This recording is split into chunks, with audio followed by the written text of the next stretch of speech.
You're up. Welcome to the Sunrise School Division Board of Trustees June the 1st meeting. My name is Paul Mang. I'm the board chair.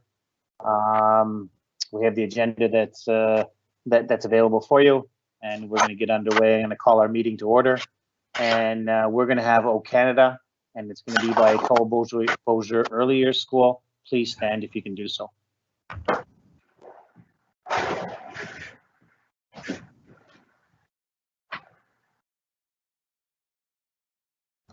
Sorry, Paul, give me 1 second.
Thank you very much to the students from the Cole Bossier Early Years School. Much appreciated. We have a treaty acknowledgement, and I'm going to ask Trustee Pachakowski to read out our treaty acknowledgement.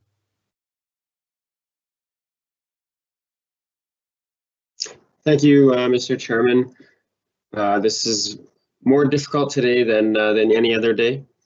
So we acknowledge the traditional land upon which Sunrise School Division resides as Treaty 1 territory. We honor our partnership with Canada's original peoples and respect the gifts of Indigenous history, culture, and language. We do commit to moving forward in partnership with our communities in a spirit of collaboration and reconciliation. Thank you, Trustee Pachakowski. We certainly today want to recognize the news out of Kamloops of the 215 remains of the children of the residential schools. There's real meaning to the word when it says every child matters, and it's certainly pretty strong to us, and everybody's thinking about them. Sunrise School Division has been recognizing these children and the potential other children across our country. There's a number of things that we've been doing. Children are wearing orange, and if they're not wearing orange, this is from Parview School. This is a little heart that's made by a number of their special needs students that are, because not everybody has orange, they're wearing these tags on them, whether it's clipped onto their pants or their shirt. And my wife brought this home for me today. They're talking about it in our classrooms. We're certainly having moments of silence in our schools. Our flags are at half-mast. Kathy has certainly sent a memo out to all of the schools, our superintendent. And again, our schools do have children from residential schools, and so this does certainly hit home to us. I'm going to ask that we take a moment of silence ourselves and certainly think about what's going on across our country. Moment of silence, please.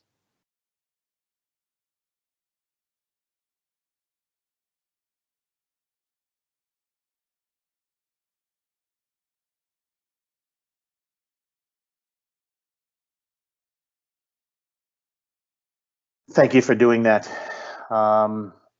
We have an agenda in front of us. We need the adoption of the agenda. So the business here, be it resolved that the board approve the agenda. I need a mover and a seconder. Moved by Trustee Pachakowski. By Trustee Pachakowski and seconded by Trustee Harris. Any questions to the agenda? Hearing none, we'll vote.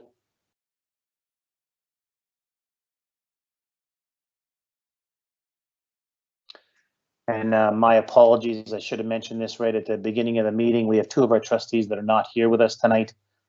Trustee Duma and Trustee Barry are not able to attend because of personal matters. So I apologize. I should have let them know right away. And as well, in our meeting today, we have Superintendent Timko, we have Secretary Treasurer Carlton, we have Assistant Superintendent Jackie. Come on, Jackie. Julian. Help me. Julian, thanks very much. That's a brain fart, sorry. Anyways, and we have Stacy Bonato, the board support from the office. Thank you for that. Paul, we also have a guest. Yes. Do you know what? I'm going to let Scott, when our guest comes about, I'm going to let Scott introduce our guest. It's our ICT manager, and it's Gord Tulloch, but I'll let Scott certainly do some introducing to him. But thanks, Jarrett. Are there any stories that certainly anyone want to share? 3.1, 3.2, any stories?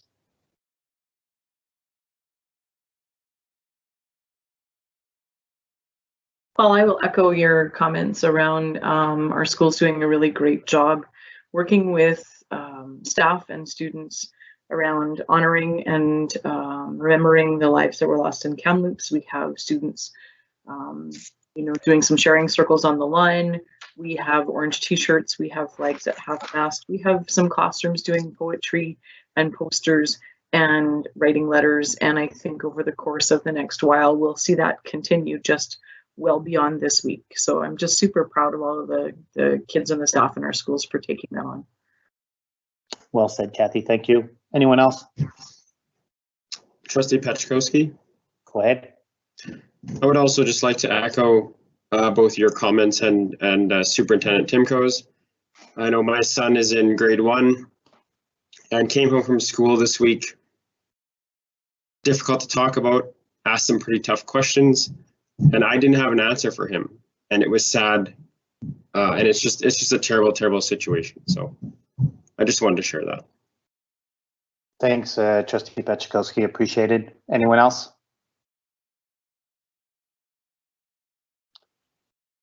I do want to share a story. As last night, a few of us registered for the Engaged Parents in Manitoba that the province has been putting on, and I attended for the hour session, and the issue was about the province was looking about how to re-image our parent engagement, as Bill 64 is talking about bringing in school community councils, and they're talking about it wants to look a little bit like a parent advisory council, and they're certainly looking at having for each school a parent engagement officer, and they were asking questions from the parents as to what's best ways of engaging parents.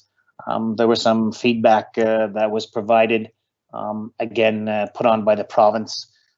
There was about 70 people that were online, and about 15 probably were from the department and schools and trustees. So anyways, there's the turnout. I don't know if Jarrett or Kathy, if you wanted to add anything to that.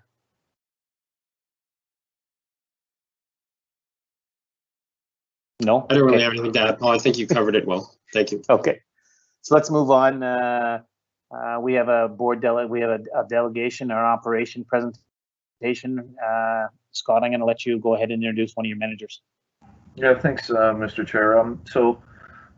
Across the division, I've been blessed to work with some pretty good people in all of our operating departments in terms of management, and I want to give particularly tonight Gord Tulloch, our ICT director, who's here tonight to present some kudos. It's been for all of us a pretty challenging year, and challenging in terms of how our teachers deliver education, some remote, some in person. We've had an opportunity to have remote teachers in schools where the access to Wi-Fi is not the greatest, and so we've all kind of been going crazy, and Gord's no exception to that. He's done a fantastic job with his department. keeping us on top of things in IT. Even more so when you consider he did have a technician resign. That's probably about 6 weeks, almost 2 months ago now, Gordon. Did a decent portion of the school year down one person. So excellent job, Gord. I did ask him to come tonight to do a bit of a presentation on some of the things that have gone on over this challenging year, and then just sort of a status report of the ICT department in general. And I see our tech guy knows how to share his screen. His PowerPoint's up there already. So take it away, Gord. Well, thanks very much, Scott, and thanks, trustees, for inviting me to speak to you today. Everybody can hear me, I hope. So go ahead. Just wanted to take you through some slides and take about 10 slides, and then I'll try to leave. Oh, and my dogs say hello, of course. One moment. Okay, so I'll take you through some slides, and then I'll have left some time at the end to for questions. So we'll carry on. So there we go. So for those who aren't familiar with ICT, we're actually 8 and now 9 staff. Myself as director, we have an ICT secretary who works out of Oakbank, 5 technicians. We're currently hiring 1, so we have 4 working technicians. One of whom is quite new, but he is working out extremely well. And we're currently hiring 1 other person. And we have 2 senior server specialists who handle the network and the servers and all of the back end kind of stuff. So last summer, our tech center actually moved out of Oakbank Elementary School into the Esso Mall, right next door to the pizza joint. So we have 4 staff in that location, 1 of whom we're hiring, so 3 people, but we're cramming a 4th person in there. Relatively small space, but it's quite convenient, and it certainly makes it easy to do receiving and that sort of thing. So we're pretty happy with that space. We have one technician in Beausejour at SBC. We have 1 technician currently in Powerview School who serves the Powerview, Lactabani, Whitemouth area, and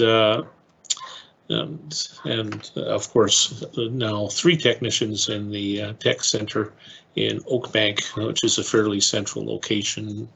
So we did have, as Scott mentioned, a departure which required a replacement. We're currently hiring and 1 other person. We were very lucky to get a very good replacement, and morale is high within the group. Teamwork is excellent. We've been together a long time. The departure this year was the first in quite a long time and the first ever in the tech group. So we're a team that's been together a lot, and we've got the processes down, and feedback from our customers has continued to be very good. So even through challenging times that we've been working in.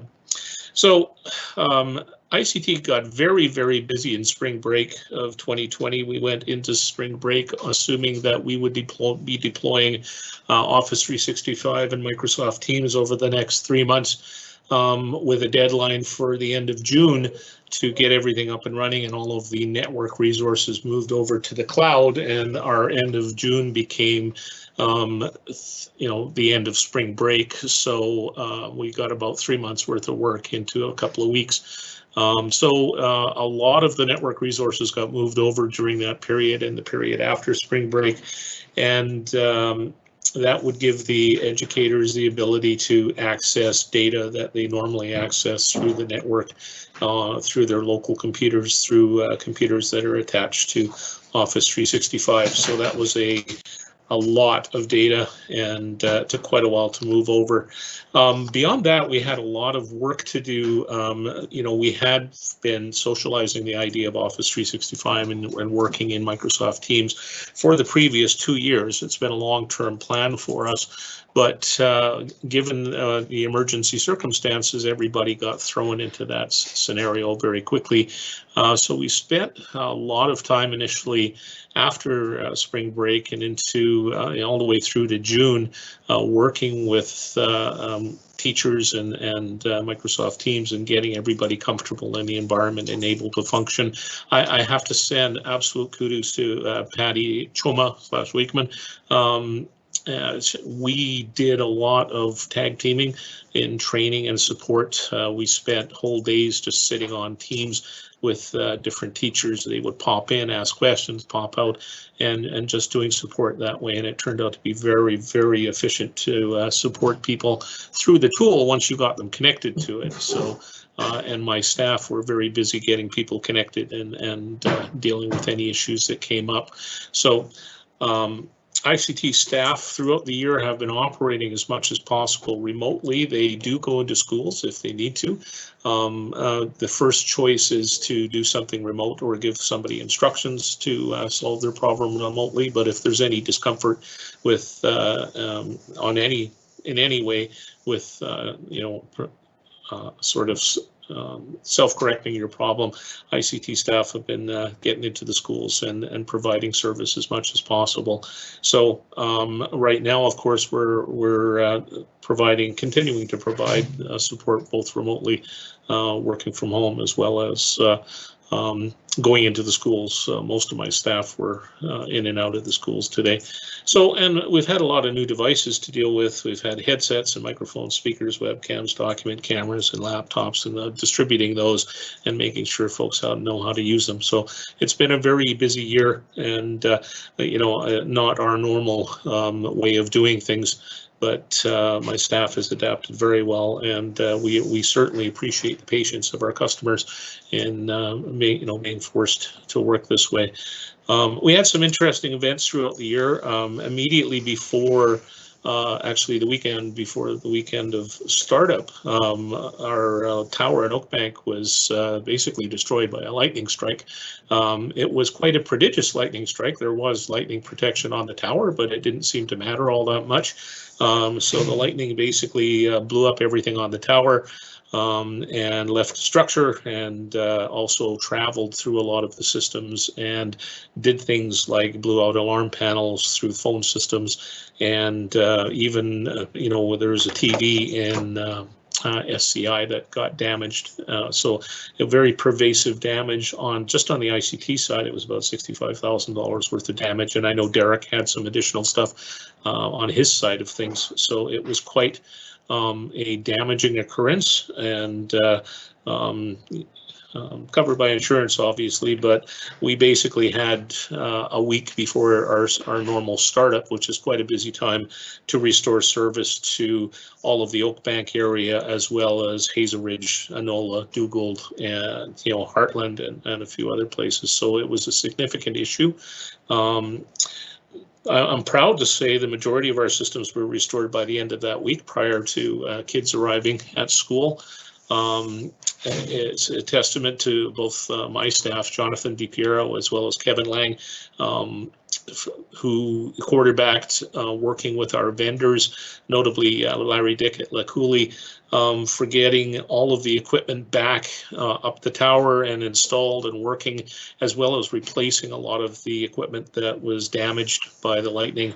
In fact, we were kind of lucky that we actually had a bunch of equipment sitting on the shelf ready to install throughout the school year that ended up just simply replacing things, and then we had to order new things. So pretty much everything was restored by the first week of startup, and we actually had calls from divisions saying, "Oh, anything we could do to help," and we said, "No, it's already fixed, so we're good." So huge kudos to staff, and we are working right now. We're just nearing completion on beefing up the protections, so there's no possibility of it happening again. Knock wood.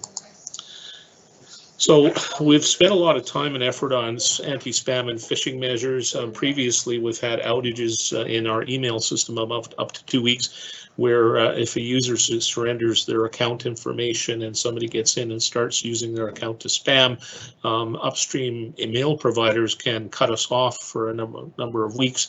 It is very difficult to get that back up and running. But because we've moved over to Office 365, that actually is less of a problem. If somebody gives away their account information, it generally only impacts their account as opposed to the entire division. So that's added a very good level of security and reliability to our environment, and was one of the reasons we wanted to move to Office 365 for all email accounts across the division. So it not only adds that level of security that, a breach is only that one account, but it also limits our exposure to things like ransomware attacks, the built-in security in Microsoft. As well, we have a thing called a DNS firewall, which basically if somebody gets sent an email and they click on a link, it won't take them anywhere. It actually says, oh, okay, this is a known link to a phishing site or a malware site. So if somebody clicks on it, it will just not take them anywhere, and that's saved a lot of effort. We do see people clicking, but it doesn't take them anywhere, so there's no impact. So that's been a very effective thing for us. We are implementing something called multi-factor authentication on external access for all staff over the summer. ICT's been using it all year, and what that does is it actually requires you to enter a code if you're logging into your account from outside the Sunrise network. There's an app you can run on your phone, or you can get a text or even a phone call giving you a code that you can enter, and that will really make our security bulletproof, because we are seeing a lot of instances of people using just email and phone to do something called social engineering. So, for example, if somebody sends an email to a secretary saying, hi, this is your boss, and I'd like you to cut a check and send it to this address. Well, that's something we don't want to do, but we're seeing a lot of that. 85% of all emails in the internet are spam, and that is actually works out to about 316 billion emails. That's getting better, though. That's actually dropped to 122 billion emails, and that's per day. So you can tell that this is a huge problem, and we've really gotten a good handle on it, and I'm quite pleased with how things are going. Now, Assembly, otherwise known as Maplewood, the company that bought Maplewood is named Assembly. They have been really pushing us hard to move to a new version of Maplewood, Assembly 1.0, which is instead of being a Windows application, it's a web-based application. However, we've been observing this software very closely and doing testing on it for over almost 2 years, I think, and we continue to be unimpressed with the quality.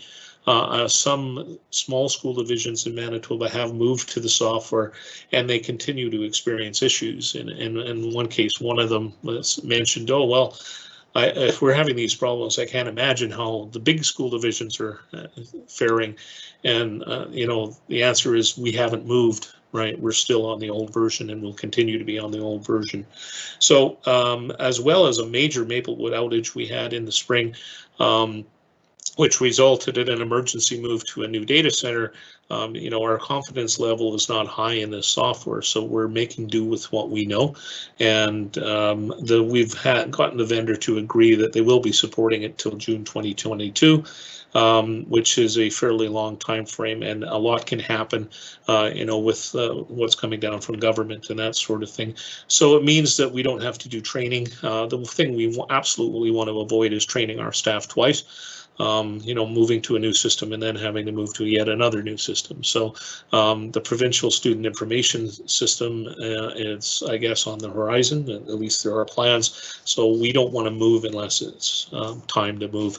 And we've been able to negotiate with the vendor to make sure that we won't have to. So hopefully the move to the new data center was actually a planned thing for us. We were about 2 weeks away from making the move just ourselves, so we would be over there by ourselves and improve the reliability of the software. But they had a major emergency, and it ended up everybody in Canada got moved to the new data center. So although we're happy with the result, it was an emergency outage as opposed to a planned thing, which we had hoped for. So we are in year 5 of our 5-year cycle on computers. We replace computers every 5 years. We get our computers on a 5-year lease, and we actually buy out the lease these days and then sell the computers to our leasing company. It works out to be much more convenient to do that, because in the past we've had things like extra charges on leases because it's taken the leasing company a long time to process the end of lease returns and that sort of thing. So this has worked extremely well over the last 5 years with the new company, and we plan to continue through that process of replacing everything every 5 years. We also don't have to worry about things like matching serial numbers and everything, because they'll just give us a credit for whatever they get back. So it's very convenient. So we don't have anything happening this year. We're in year 5, so the little bits and pieces that we had to do in year 4 was all done last year, and we're not doing one of the big areas. So next summer 2022, will be the start of a new cycle. We'll be in Power, Electabond, and Whitemouth replacing all of their computers. It's about 600 computers, actually probably a little more than that now. That will get them brand new computers, brand new operating systems, and so on. Schools are now authorized to increase equipment in their schools. We have had the addition of 1 ICT technician, and thank you very much, board. We really appreciate that. So schools who have been really anxious to increase the fleet of equipment are now able to, because we're now able to support it. However, it should be noted that schools' new equipment that they buy now will have to be replaced in 5 years. So, and the more we buy now, the more we have to replace. So we just have to make sure we plan for that and recognize that there is a cost associated with adding new equipment on a permanent basis. It's not a one-time purchase. New storage, I actually mentioned this last year, so just to finish it off, we have replaced all of the storage in the division in Oakbank and Beausejour. This is the disk that we use to store absolutely everything in the division, very large disk arrays in our 2 data centers. We were able to reduce a $50,000 a year lease cost to $35,000 a year by moving everyone over to Office 365, so we have a lot less space requirements, so the cost is lots less, and it also leaves us with lots of expansion room, so that's been a very positive thing. We've got another year or 2 before we have to do a major change in our data center to replace servers again. Actually, I think it's about 3 years. So our server environment is very robust, under warranty, new technology, and operating extremely well. Our uptime on storage as well as servers is pretty close to 100%, although we do have issues with upstream, either MPS or Merlin occasionally going down. So we do have outages in, for example, internet, but our actual server environment and our network environment has proven to be very robust. So just as a final thing, some of our challenges, well, it continues to be the same challenges that we've had, where we have aging technology in the schools. We don't have a replacement plan for a lot of those technologies like we do for the computers. They continue to age, and just counting on replacement as funds are available tends to be a little slow. So the good news, of course, is that the most urgent replacement requirement was generally iPads.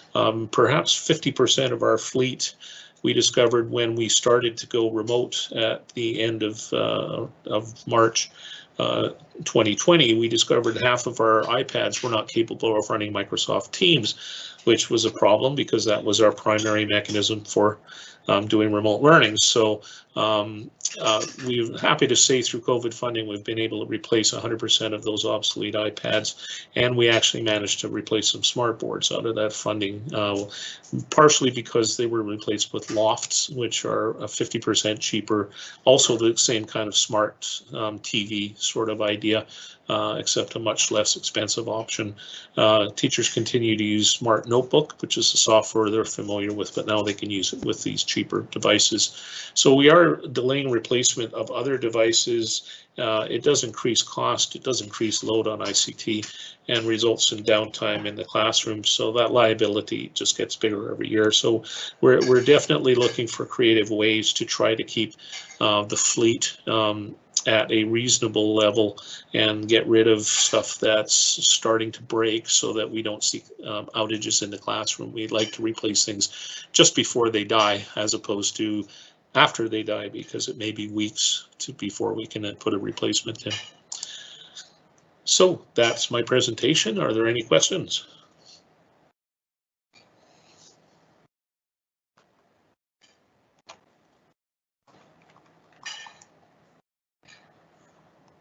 Thanks, Gord. Are there any questions from any trustees?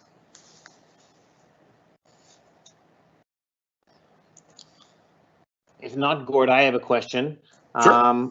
Did I hear you say about a replacement plan? Can you tell me where we are with replacement plans? And can you give trustees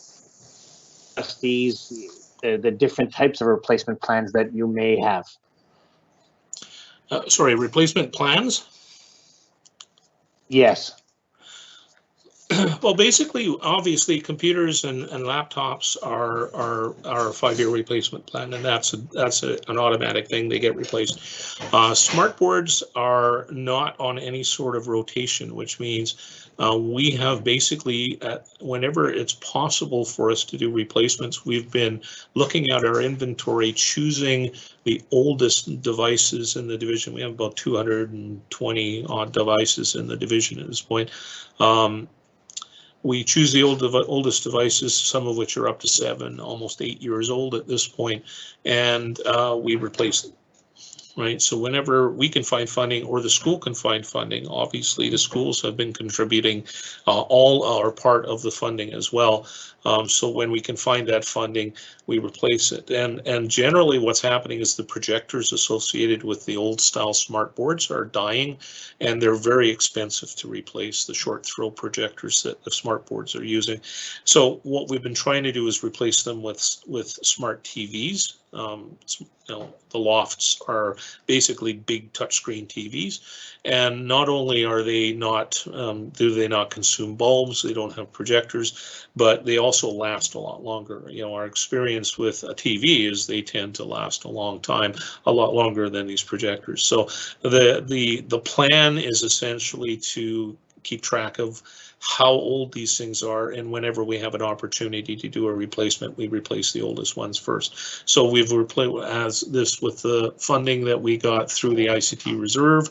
I think we've replaced about 40 devices, and most of those devices were in excess of 7 years old. Other devices like projectors, again, it's exactly the same circumstance. When we have an inventory of projectors, whenever we have the opportunity to purchase from ICT funding, any projectors, we buy as many as we can afford, and then swap out 8-9-year-old projectors because they tend to eat bulbs, a couple $100 a bulb. You don't want a projector where a bulb only lasts a couple of months, and as well, they tend to break and cause outages in the classroom. So, and finally, classroom technology, the iPads primarily are much in the same boat. The costs are fairly high for a cart full of iPads. So we just, as these devices get so old that we can't install software on them, then we try to replace them either through ICT resources or school resources, or generally both. Small schools would probably be more likely to get ICT resources than very large schools because of the differences in the funding that they have. So so essentially, there is a very concrete plan for laptops and PCs, desktop PCs. The plans for other devices are not as concrete. It's essentially keep track of how old they are and replace them as we can. Thanks, Gord. That concerns me a little bit, that where we are with, we have a plan with laptops and computers, but we're not sure about where we are with iPads, smart boards, and projectors. That's going to lead me to a question is, and again, this is Paul just speaking, this isn't everybody, but I would, I'm going to push our trustees to, for you to look to get us an inventory of iPads, smart boards, and projectors, and look at what a plan would look like, a replacement plan would look like to us, and what does dollars and cents mean, and where you're getting those dollars and cents. So that's something that I'll be talking, I guess, with Scott and the rest of the board, but that concerns me a little bit, and I understand the position that you're in. Thanks, Gord. Appreciate it. Trustee Paczewski. Thank you, Mr. Chairman. Thank you for the presentation, Gord. I really appreciate it and enjoy having you out at the meeting. You know what, I guess my question was more of a comment, I guess, in question. Really just echoed what Trustee Magnon just said is, I think hearing, you know, with an understanding of where we're going with technology in our classrooms, and I'm just surprised as well that we don't have a replacement plan in place for those devices. Again, I don't know. I don't have a good understanding of the, you know, I understand some schools use them a lot and some schools are using them less so, but I do think we're moving in the direction where it is becoming more dominantly used by all schools now, and I think it will continue that way going forward. So I think, you know, we need to, I think, again, just echoing what Trustee Magnon, I think we need to be ahead of that game and definitely get something in place where it's part of our budget and it's part of our funding model, and that's just me speaking again as well. But I think we're at a time and place where that needs to happen. So I don't know, based on your presentation, I think that's what you're sort of hinting at or asking, and I think you're onto something. I think we definitely need something in place to replace those things on a more regular basis, for sure. Thanks, Jared. Are there any trustees with questions for Gord? So Gord, thank you very much for coming out and spending time with us tonight. Certainly, I know that as a group of trustees, certainly we appreciate the technology. When we hear that technology is down, it's almost like, oh my gosh, you know what, how do we survive? And you've done a great job with it. So thanks for the work that you do, Gord. And we'll be in touch with regard to how do we continue to invest in technology. Okay, thank you very much for inviting me. I appreciate it. Good night. All right. Okay, so I'm going to move on to 5.1 in our minutes. Be it resolved that the board adopt the May 18th board minutes. I need a mover and a seconder. Moved by Trustee Paczkowski. Trustee Paczkowski, seconded by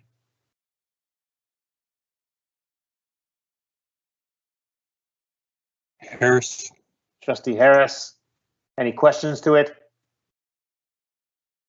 Hearing none, we'll vote.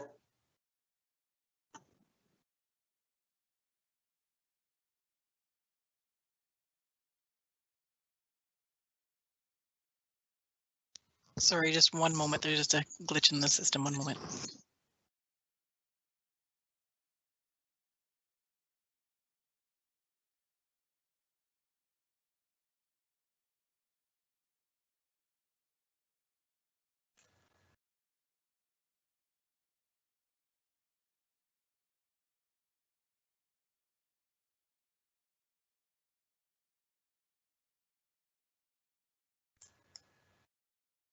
And Scott, I don't know if it's you that's got it, but is there a way that we can put up our agenda as we're moving along so that as we're talking, people will see that as well, as opposed to just the Board of Trustees?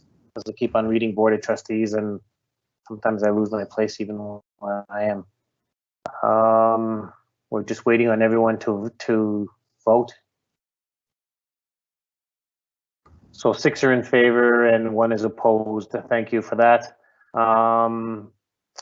We have the superintendent's report, 6.1. Kathy, the floor is yours.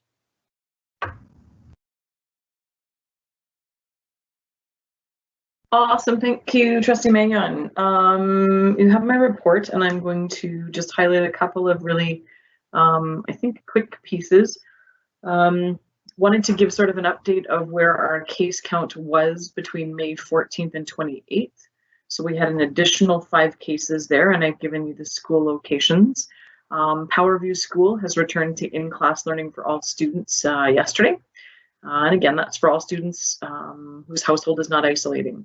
So whether that's someone is sick or someone has traveled from somewhere else or someone is a close contact, but in-class learning is back up and running at ACAL Powerview School. Our staff at Greenwald Colony are continuing to teach remotely. think the biggest thing that I wanted to share is that we're June 1st and we're in some very, very tight public health restrictions.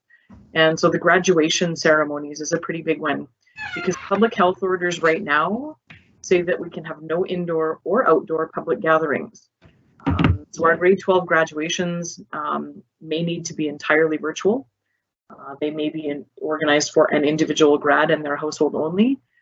Up until today, we were hopeful that we might be able to have a students only convocation at the school, but the province sent out some information that that won't be something that we're able to do. So I think the only option we have is entirely virtual or just the grad and their household. So our schools are scrambling right now to make sure that they have what I would consider to be the very best option possible for their communities. These orders stay in effect until June 11th, which puts a really tight timeline between shifting gears. As I've given you the grad dates there, we have our first graduation starting on June 19th, so that's not a lot of days to turn the ship. Again, we're doing our Sunrise Long Service and Retirement celebration entirely virtually, and that premiere production will happen on the 17th. We've got some great videos and great pictures, and hoping to put together a wonderful viewing for everybody on the 17th. Again, if you're unavailable on the 17th, it'll be up and on the website beyond that as well. I did want to clarify, we had some questions from families and from parents around vaccination for those students between 12 and 18 years of age. The schools don't do vaccinations. We send out letters to families giving them information about what public health would like Manitobans to know. That's about our share in the game, is making sure that people are aware of the information. So we had some questions, or we had some parents who said, I don't want the school to be vaccinating my child. The school doesn't do vaccinations. In past years, we have offered space for public health nurses to do regular vaccinations. But that was something that I just wanted to clear up with folks. As you mentioned, Trustee Magion, there was a parent meeting yesterday on the 31st. So just some highlights from that. They had, 3 questions around how could they better engage parents, what were some of the barriers and the supports that we needed in place. And I think you did a bang up job of chit-chatting about what those highlights were. I think maybe the last piece that's not on this report is that we in Manitoba, have these wonderful temperatures in the winter time that sometimes leave us off the roads because of the cold temperatures. And in the next couple of days, we've got some really super hot temperatures coming up. So just that reminder to everyone to dress for the weather, to come packing lots of water bottles and to use those water refilling stations and to stay cool and to stay hydrated over the next couple of days, even into the weekend, because we're supposed to have some crazy hot weather coming up. Unless there are questions, I think that is my report. Thanks, Superintendent Timko. Are there any questions? Okay, hearing none, we'll move on. Thanks, Kath. Mr. Carlton, Secretary Treasurer's report. The floor is yours. Thank you, Mr. Chair. I'll go through this pretty quick. There are 3 sort of separate reports, so going through them sort of in order. First of all, my report. The information is there. I'll highlight just a couple of things quickly. One of the interesting projects, obviously, that we've taken on over the last about the last month, and we're proposing to be done by June 30th, is the installation of the video intercom systems at all our schools. Which really enhances security, COVID or no COVID. Certainly will help in a COVID environment, but going forward, schools can keep their doors locked and buzz people in. We're on our way. I'm going to try to remember off the top of my head, although I think the information is also in my COVID report. Anola was the first school that was done. We've also done Gillis, Dugald, and Beausejour early years. Hazel Ridge is up next this week, and we are still tracking to get them all done. I obviously would say it's a pretty neat piece of equipment and encourage trustees in a normal environment to stop by and check them out, but I'm not sure we should be doing that in a COVID environment. And, depending on the relationship you have with the administrators in your schools, they'll now see who it is, so they may or may not let you in as well. So beware of that going forward in the future. IT, thanks to Gord tonight for the presentation. They're they got a lot of work on the go and really are gearing up to do a lot of things over the summertime. Again, you know, I want to pat Gord on the back. He's really worked well in this environment with a team that had been down one technician, one team member. So the fact that he's kept everything done going very smoothly is fantastic. Way to go, Gord. A little update on the 10 excess surplus buses we had that we were selling. We did advertise in the Clipper last week. Today was the deadline to express interest. We had 10 buses. We had 4 expressions of interest, so we have sold. Interestingly enough, 2 of the expressions of interest were for the same bus, and I'm actually not sure. I didn't follow up with Tracy this afternoon. Her intent was to call the second person who put a bid in and offer them any of the other 7 buses. So I'm not sure how she made out with that. So depending on how that went, we either sold 3 or 4 of them, and the rest will be going to scrap this week. Finance has been going great guns. The first retroactive pay for our Teachers Association went out last Friday. Interesting little funny story. One of our principals who was recently retired, apparently when he moved on, I deleted his number. He texted me last week and from a number I didn't recognize and said, "Hey Scott, I got a deposit in my bank account. Is that a mistake?" So I reconnected with Pat and we had a little chit chat and joked about it. But obviously I knew as soon as I got a text on Friday morning that the first retroactive pay was done and out to teachers, both active and retired alike. I do have 2 other pieces in my report, one specifically related to finance. You will see it is under that agenda item as ASP package, which is audit service package. So MNP has forwarded on their draft audit service plan. There's 19 pages there that kind of, for interest sake, you can go through. It outlines the responsibilities going through an audit for the auditor. It outlines the responsibilities of management. I think the key thing for trustees, the thing you may be interested in is dates. The field work on the audit will begin in late September. I believe the 20th is the date. They actually come out for a week and do some field work, and then they scurry back to their offices and do a whole bunch of testing on some of the material they've collected. They expect to be completed and have a draft in my hands by the 11th of October that I'll review, and then with a presentation to the board on the 19th, which is a Tuesday in October. Our obligation is to have those audited financial statements to the province by the 31st of October. So everything kind of falls in line there. And then finally, the last piece, you may or may not have heard, the province has announced an additional $58 million in funding for schools next year through various methodologies. They're supplying a PPE again, so they allocate some dollars for that. About 40 million of that has been allocated or will be allocated divisionally to each division on a per student basis. So I've included the report here that we've gotten from the province of Manitoba. Our share of that $40 million is expected to be $908,000. So I haven't heard much more than that. There was an announcement from Minister Cullen last week, and then shortly thereafter, some communication came out from the department. I'm assuming there will be some parameters around that similar to what we had this year, and then some reporting requirements. But at this point, all I'm really aware of is the fact that it looks like there will be an additional $900,000 in funding coming up for the 21-22 school year next year. So those are kind of the 3 pieces I wanted to highlight, and I'm happy to take any questions. Thanks, Scott. Any questions for Scott from trustees?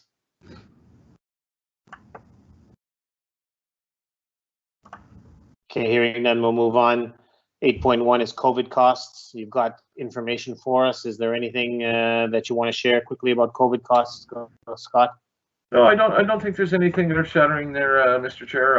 You know, we're on track. You know, I do report to the province on a monthly basis. We'll get the Safe Schools funding report, it's called, to you when I complete Maze. This is just sort of an interim report on where we're at. No, nothing earth-shattering. I think we're on track in terms of spending out the funding that we've got. Any questions from trustees about COVID costs? Hearing none, we'll move on. 8.2 is decision-making matrix. It's under review, and the board is continually working on it. So that's certainly for the public's information. 8.3, the RMS Springfield proposed subdivision. It's for information. Scott, is there any highlight that you want to give, or the information is there? Any trustees have questions? Scott, is there anything else? No, I again, you're correct. Just for information's sake at this point. Any questions from any trustees about the RMS Springfield subdivision? Okay, hearing none, we'll move on to the operation bylaw first reading. It was brought forward by Trustee Harris as they were talking about it last meeting. So be it resolved that the board approve the first reading of the operational bylaw 374-21. I need a mover and a seconder.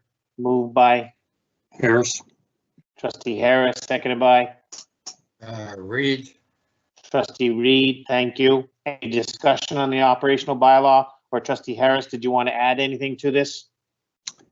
Just to reiterate what was said last meeting, changes to a couple of policies that came forward from the policy committee this past year and which were subsequently passed by this board require changes to the operational bylaw to make sure they are in sync with policy. We have brought all of these changes together as this school year closes for one group change. Thank you. Any questions from anyone? Okay, hearing none, we'll vote on it.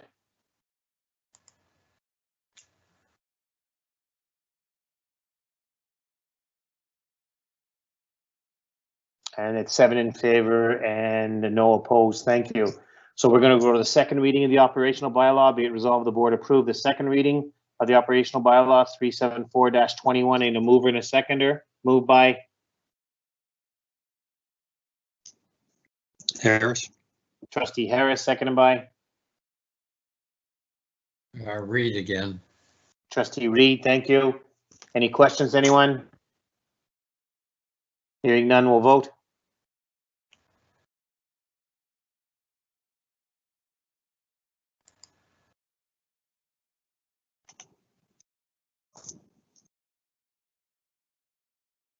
It passed 7-0 as well. Thank you for going ahead and doing that. And just for the public's, then Trustee Harris, you'll be bringing the third reading of the bylaw at our next meeting. Is that correct? Correct. Yes, thank you. Thank you. So school carryovers.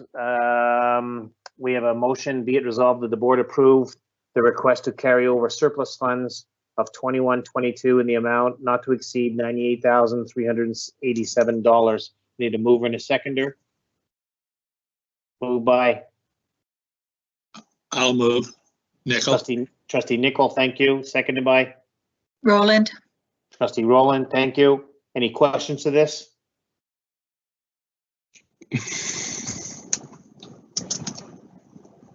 The only thing that we did say is that it doesn't have to go into the motion, but we do want a report of when these projects are going to be completed. Okay. Any other questions? Okay, hearing none, we'll vote.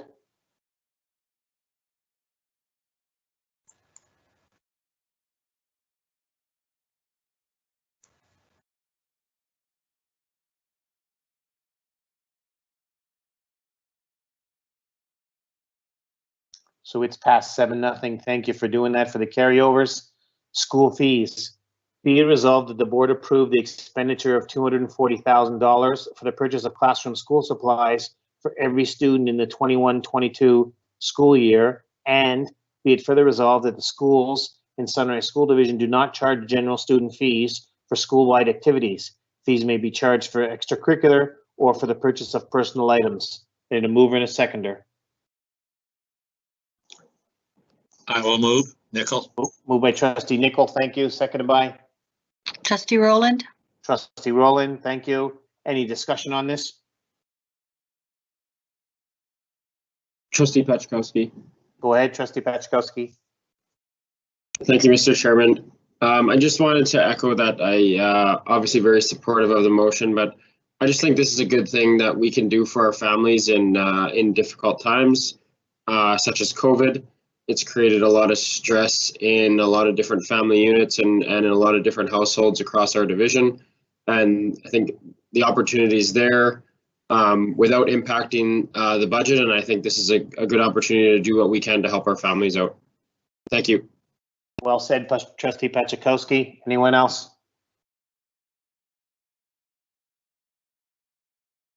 Okay, hearing none, we'll vote.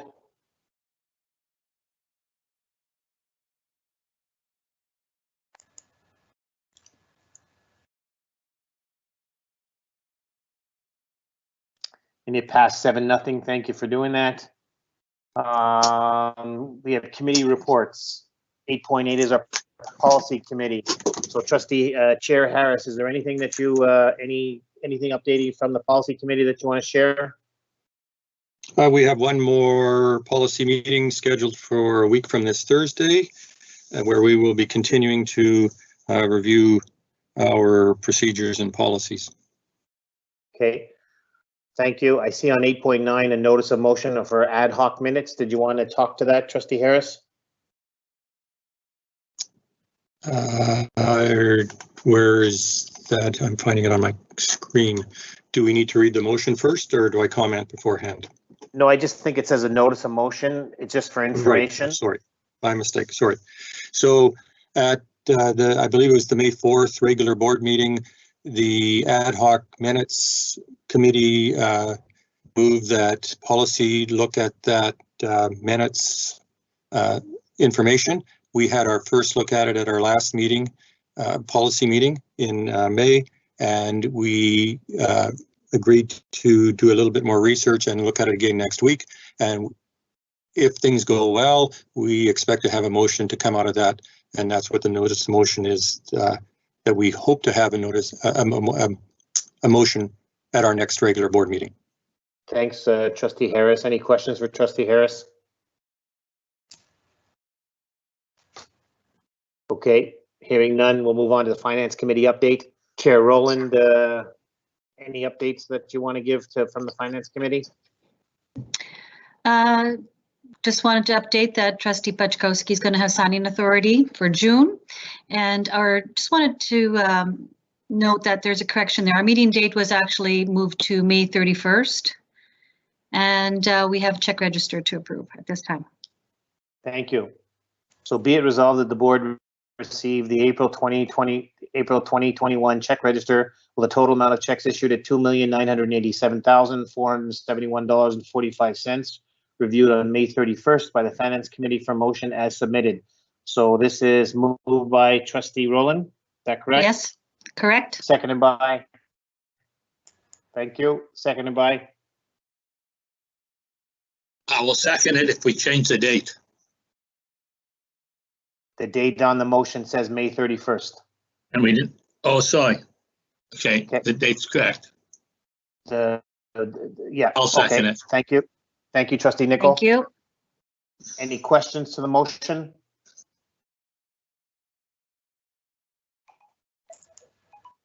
Then we'll vote. Hearing none, we'll vote.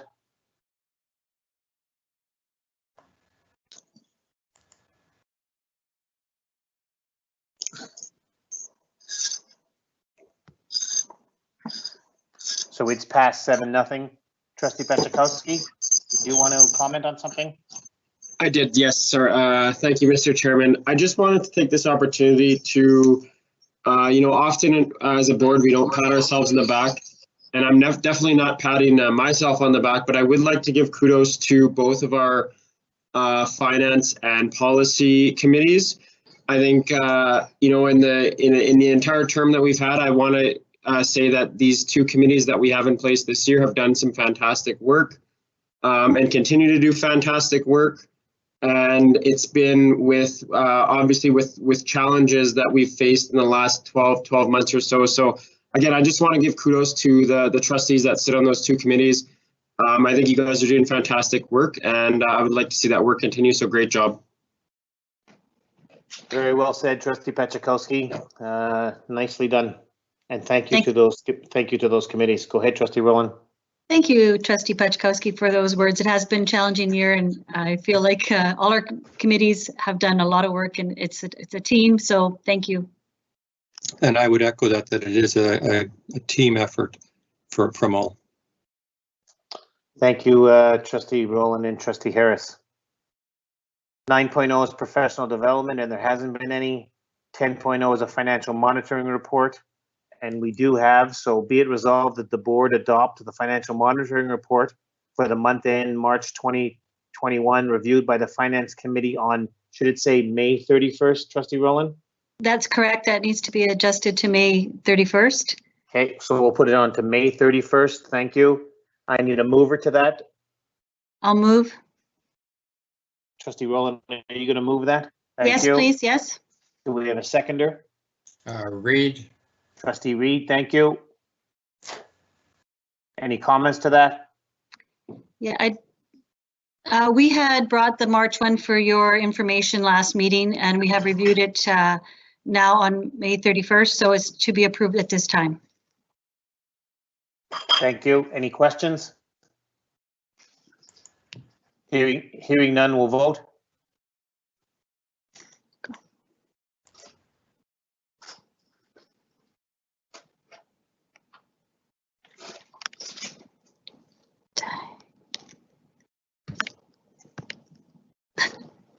Six were in favor and one was opposed. Thank you for doing that. Be it resolved that the board adopt the financial monitoring report for the month end April 2021, reviewed by the Finance Committee. Can we change that date on May 31st, 2020? Moved by Trustee Rowland. Thank you. Seconded by Trustee. Trustee Nicol. Thank you. Any questions to this monitoring report? Paul and Trustee Rowland, as chair, just to comment that I think you guys are logged into ESP. The date has been updated on my screen. If you look at the one I'm sharing, it does say May 31st now. So for both this and April. Perfect. So we're good. Perfect. Thank you. Any comments? Others? Hearing none, we'll vote.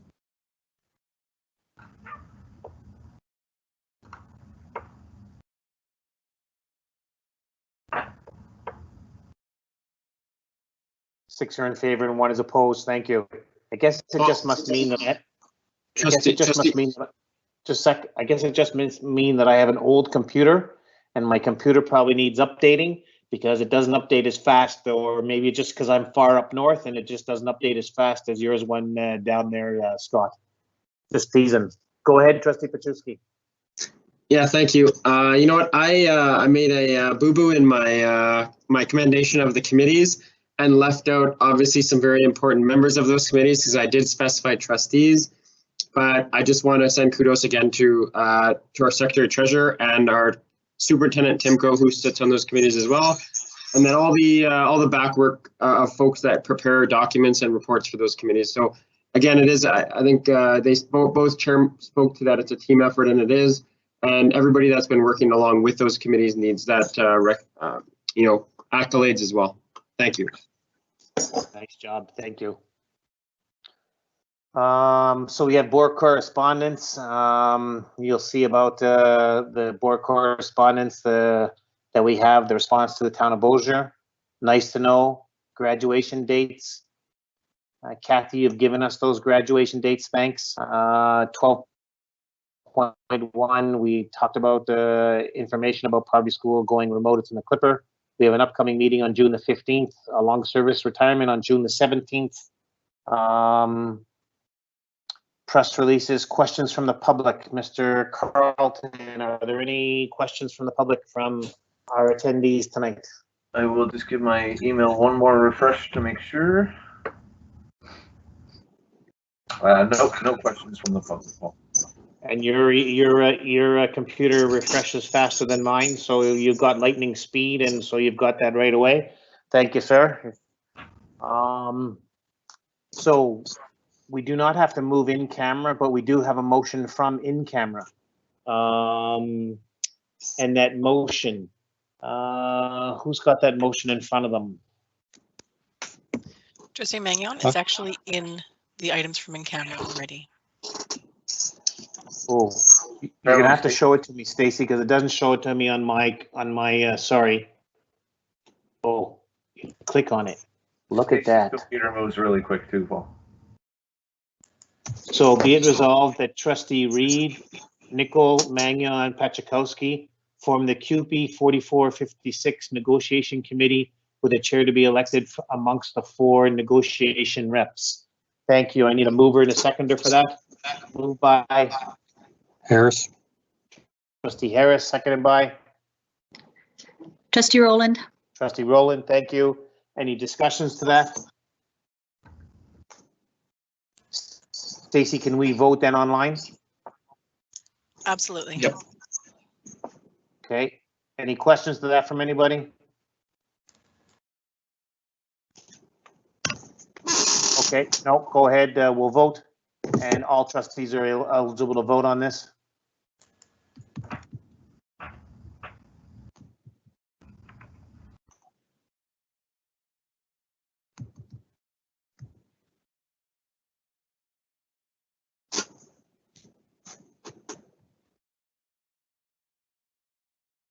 Karen, it seems like we're just waiting on you.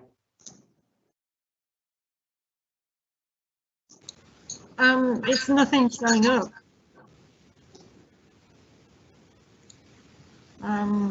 Let me just try refreshing.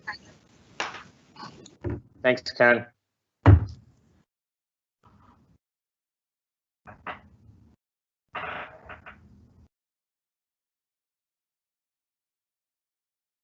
So if we're having a little glitch, Stacy, do I? No, it's actually showed up now. So. All right.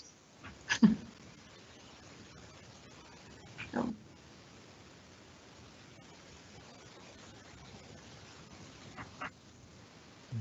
Did it show up? No, it hasn't. Oh, hang on. It's kicked me out.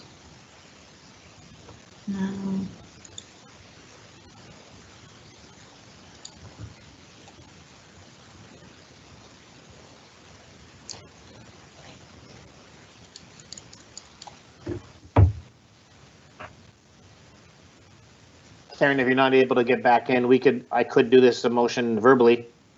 Yeah, I'm in favor. I can't get it to load, sorry. So Stacy, I guess I have to go through everybody?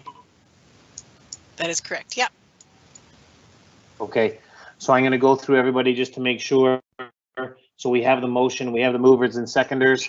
So I'm gonna have to do this verbally with everybody. Trustee Rowland, how do you say? Yes.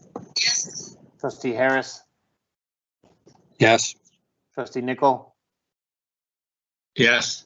Trustee Inslee? Yeah. Trustee Pachakowski?